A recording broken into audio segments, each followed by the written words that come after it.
पर आज फिर एक नए वीडियो के साथ, एक नए वेलकम कोट के साथ मैं आप सभी का स्वागत करती हूँ। If you talk about it, it's a dream. If you envision it, it's a possible. But if you schedule it, it's a real.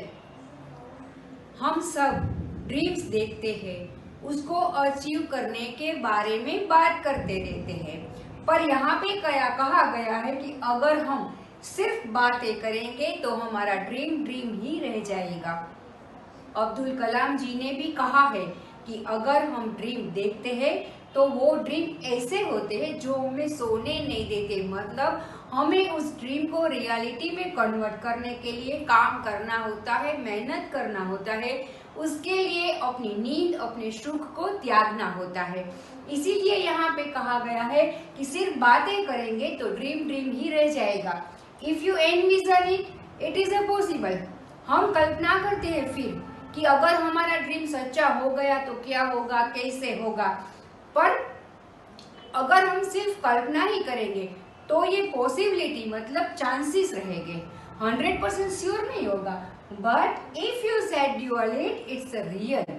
पर जब हम उसे रियल एफर्ट्स में कन्वर्ट करते हैं, एक्शंस के द्वारा अपने ड्रीम को ट्रू करने के रिगार्डिंग स्टेप्स लेते हैं, अपने शेड्यूल में अपने काम को समाविष्ट करते हैं, तब हमारा वो ड्रीम रियल बन जाता है।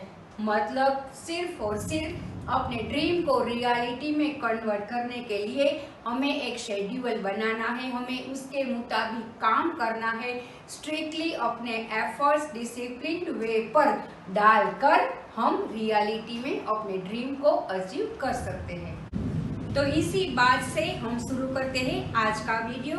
प्रीवियस वीडियो में यानी कि वीडियो नंबर 95 में हमने समझा डबल कॉलम कैश बुक, उसका एग्जाम्पल देखा। उसके साथ साथ बैंक ओवरड्राफ्ट के टॉपिक को थियोरेटिकली हमने समझा। आज हम बैंक ओवरड्राफ्ट का एक प्रैक्टिकल एग्जाम्पल देखते हैं। उसके साथ साथ cash book with more than one bank account. कई सारे बिजनेसेस मतलब मोस्ट ऑफ बिजनेसेस ऐसे होते हैं कि जिसके एक से ज्यादा बैंक अकाउंट्स होते हैं। तो जब एक से ज्यादा बैंक अकाउंट्स होते हैं तब कैश बुक कैसे बनाई जाती है, कैसे मेंटेन की जाती है, वो हम अब सीखेंगे। तो देखते हैं double column cash book, cash column, bank column and with the reference of bank overdraft. हमने अपने प्रीवियस वीडियो में समझा था बैंक ओवरड्राफ्ट किसे कहते हैं। हमारे बैंक अकाउंट में जितनी अमाउंट है उससे भी ज्यादा अमाउंट विड्रॉ करने की जब हमें परमिशन दी जाती है, बैंक जब हमें एलो करता है तो उस अमाउंट को हम बैंक ओवरड्राफ्ट कहते हैं। उसके ऊपर बैंक हमारे पास से चार्जेस वसूल करते हैं। समझते हैं? ट्रांजेक्शन दिए गए हैं यहाँ पे, और यहाँ पे मैंने डबल कॉलम केस बुक बनाई है। First one cash in hand 2,20,000, cash at bank bracket में लिखा है ओडी मतलब ओवरड्राफ्ट 60,000। मतलब हमारे पास cash balance cash in hand 2,20,000 है और बैंक ओवरड्राफ्ट 60,000 है। तो यहाँ पे बैंक बैलेंस है इसीलिए डेबिट साइड आएगी टू बैलेंस 2,20,000 एंड चूंकि ये ओवरड्राफ्ट है इसीलिए बाय बैलेंस करके ओवरड्राफ्ट की एंट्री हम क्रेडिट साइड पे डालेंगे। उसके बाद डिपॉजिटेड इन बैंक 80,000। जैसे कि हमने प्रीवियस वीडियो में समझा था कि जब हम कैश डिपॉजिट बैंक में करते हैं तो हमारी कैश डिक्रीज होती है और बैंक बैलेंस इंक्रीज होती है। मतलब दोनों साइड इसकी एंट्री पड़ती है जिसे हम कॉन्ट्रा एंट्री कहते हैं। To cash account 80,000 by bank account 80,000, ये दोनों कॉन्ट्रा एंट्री है। नेक्स्ट है कैश परचेज 16,000। हमने कैश में परचेज किया है तो यहाँ पे आएगा हमारा बाय परचेज अकाउंट कैश। उसके बाद paid commission by cheque 12,000। Commission का पेमेंट हमने चेक थ्रू किया है, मतलब ये आएगा बाय कमीशन बैंक के कॉलम में 12,000। उसके बाद है withdraw from bank for personal use 2,500। ये भी हमने प्रीवियस वीडियो में समझा था कि जब हम कैश विड्रॉ करते हैं बट वो ऑफिस यूज के लिए विड्रॉ करेंगे तो कॉन्ट्रा एंट्री होगी, पर यहाँ पे हम पर्सनल यूज से एंट्री कर रहे हैं, पर्सनल यूज के लिए विड्रॉ कर रहे हैं तो वो आएगी हमारे ड्रॉइंग अकाउंट में। तो बाय ड्रॉइंग अकाउंट 2500। उसके बाद received from Ved 6000, half amount deposited into bank same day. इस ट्रांजैक्शन के हम दो पार्ट करेंगे, समझेंगे। रिसीव्ड फ्रॉम वेद 6000, हमको वेद ने पेमेंट दिया है 6000 का, तो वो हम करेंगे एंट्री टू वेद 6000 कैश में। उसके बाद half amount deposited into bank same day, हमको जो 6000 का पेमेंट मिला है उसकी हाफ अमाउंट हमने सेम डे बैंक में डिपॉजिट की, मतलब 6000 का हाफ 3000 जो कि हमने बैंक में डिपॉजिट कर दिया। तो ये भी हो गई हमारी contra entry to cash account 3000 by bank account 3000। अब देखते हैं आगे के ट्रांजैक्शंस।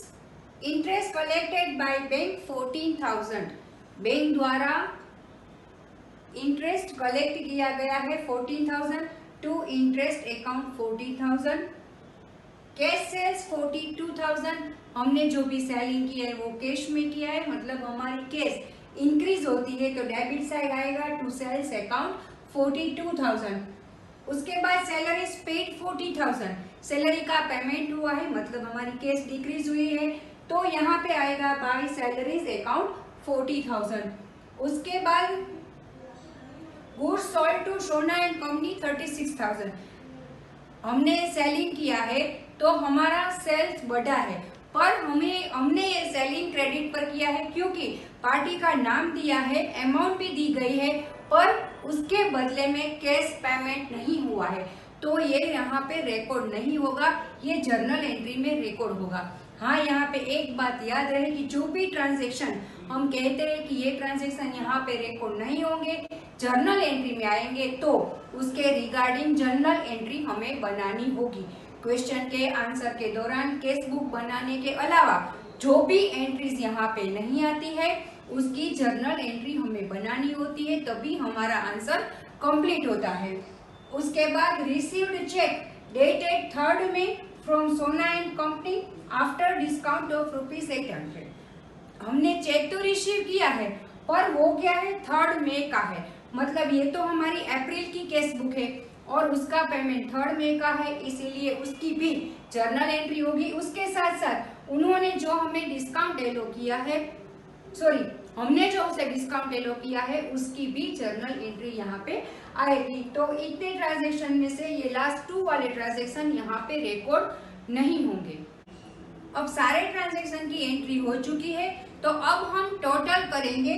तो हम जब ऑब्जर्व करते हैं हमारे कॉलम्स को तो हमें पता चलता है कि कैश साइड में कैश कॉलम में डेबिट साइड का टोटल ज्यादा होता है जो यहाँ पे हम रखते हैं, तो ये जो डिफरेंस आता है वो होती है हमारी कैश बैलेंस, जिसे हम अगले मंथ में ले जाएंगे। उसके अलावा हम देखते हैं कि हमारा जो बैंक कॉलम है उसमें क्रेडिट साइड का टोटल ज्यादा होता है और क्रेडिट साइड का टोटल ज्यादा होता है तो यहाँ पे जो बैलेंस निकलती है वो होता है हमारा ओवरड्राफ्ट। मतलब कि हमने जब अप्रैल की 1st डेट को ये कैश बुक स्टार्ट की थी तब भी हमारा ओवरड्राफ्ट था 60,000 का और अब इसमें से रिड्यूस होकर हमारा ओवरड्राफ्ट हो गया है 11,500 का, जो कि हम ये कैश बुक जब क्लोज करेंगे तब उसे यहाँ पे लिखकर अगले मंथ में इस तरह से फॉरवर्ड करेंगे। अब देखते हैं मोर देन 1 बैंक अकाउंट। जब किसी भी बिजनेस का एक से ज्यादा बैंक्स में अकाउंट होता है तो वो कैश बुक कैसे बनाई जाती है। If A firm has more than 1 bank account, the bank column is suitably amended to record bank transactions through different banks separately।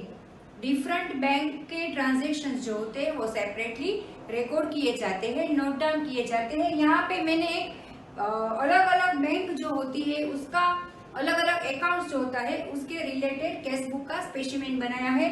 देखते हैं उसी तरह का है, सिर्फ यहाँ पे एक ही डिफरेंस है, debit side date particulars LF cash.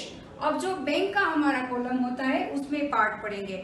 दो अकाउंट, दो डिफरेंट बैंक होती है तो दो, तीन होती है तो तीन, चार होती है तो चार, इस तरह से बैंक का जो कॉलम होता है उसको सब डिवाइडेड किया जाता है। Same way credit side. अब देखते हैं more than one bank account का एक एग्जाम्पल। यहाँ पे ट्रांजेक्शन दिए गए हैं, यहाँ पे मैंने कैश बुक बनाई है। First transaction cash in hand 8,500, bank particularly SBI 25,000, bank यहाँ पे ब्रैकेट में लिखा है OD मतलब ओवरड्राफ्ट, PNB 17,500। थोड़ा मैंने यहाँ पे शॉर्ट में लिखा है क्योंकि बोर्ड की भी एक लिमिट होती है। So first cash in hand, तो टू बैलेंस यहाँ पे लिखी 8,500। फिर ये जो हमारी SBI की बैलेंस है वो भी हमने यहाँ पे लिखी है 25,000, पर ये जो PNB का हमारा बैंक ओवरड्राफ्ट है उसको हमने यहाँ पे क्रेडिट साइड में लिया है। उसके बाद देखते हैं कैश सेल्स 7,000, तो कैश में सेल हुआ है हमारा, मतलब हमारी कैश इंक्रीज हुई है, तो टू सेल्स अकाउंट 7,000। उसके बाद आता है paid salaries to staff by cheque. Cheque से पहले सैलरीज हमने पेड किए, पर वो चेक कहाँ से दिया है हमने, SBI में, तो हम यहाँ पे लिखेंगे बाय सैलरीज अकाउंट, ये आएगा SBI के अकाउंट में। उसके बाद कैश डिपॉजिटेड इनटू SBI 5,000, हमने कैश डिपॉजिट की है SBI में 5,000, ये भी हमारी कॉन्ट्रा एंट्री है टू कैश अकाउंट, ये हमने SBI में डिपॉजिट किया इसलिए SBI के अकाउंट में आएगा, और यहाँ पर हम लिखेंगे बाय SBI 5,000। नेक्स्ट है amount transfer from SBI to PNB by cheque. SBI में से अमाउंट चेक थ्रू निकालकर हमने PNB में ट्रांसफर की, मतलब PNB के हमारे बैंक अकाउंट में डिपॉजिट कर दी, तो उसका मतलब ये हुआ कि SBI में हमारी जो बैलेंस थी वो डिक्रीज हुई और PNB में हमारी जो बैलेंस है वो इंक्रीज हुई, मतलब ये भी एक कॉन्ट्रा एंट्री है टू SBI 3,000 SBI, और यहाँ पे लिखा है मैंने बाय PNB 3,000। उसके बाद कैश विड्रॉन फ्रॉम SBI 8,000, हमने SBI में से कैश विड्रॉन की है 8,000 की, मतलब हमारी कैश बैलेंस इंक्रीज हुई और हमारी SBI की जो बैलेंस है वो हमारी डिक्रीज हुई, तो टू SBI ये भी हमारी कॉन्ट्रा एंट्री हुई, टू SBI 8,000 बाय कैश 8,000। अब इन सभी ट्रांजैक्शन के बाद जैसे कि हमने प्रीवियस एग्जांपल में समझाया था उसी तरह से हम इसको क्लोज करेंगे और उसकी जो बैलेंसेस है वो हम आगे फॉरवर्ड करेंगे। तो इस तरह से जब किसी भी बिजनेस में more than one bank account होते हैं तो उसकी कैश बुक इस तरह से बनाई जाती है। ये हमने एक स्पेसिमेन थ्रू के एक एग्जांपल के थ्रू समझा। इस तरह के कुछ सम्स की अगर आप प्रैक्टिस करेंगे तो ही ये कॉन्सेप्ट आपको इजीली समझ में आ जाएगा। डबल कॉलम कैश बुक कैसे बनाते हैं और बैंक ओवरड्राफ्ट हो तो कैसे उसकी एंट्री करते हैं और more than one bank account हो तो कैश बुक कैसे बनाते हैं, ये हमने आज के वीडियोस में मतलब वीडियो नंबर 96 में डिस्कस कर दिया। अगले वीडियो में मतलब वीडियो नंबर 97 में हम डिस्कस करेंगे पैटी कैश बुक। तब तक स्टे ट्यून्ड विद सीव एकेडमी। Thank you.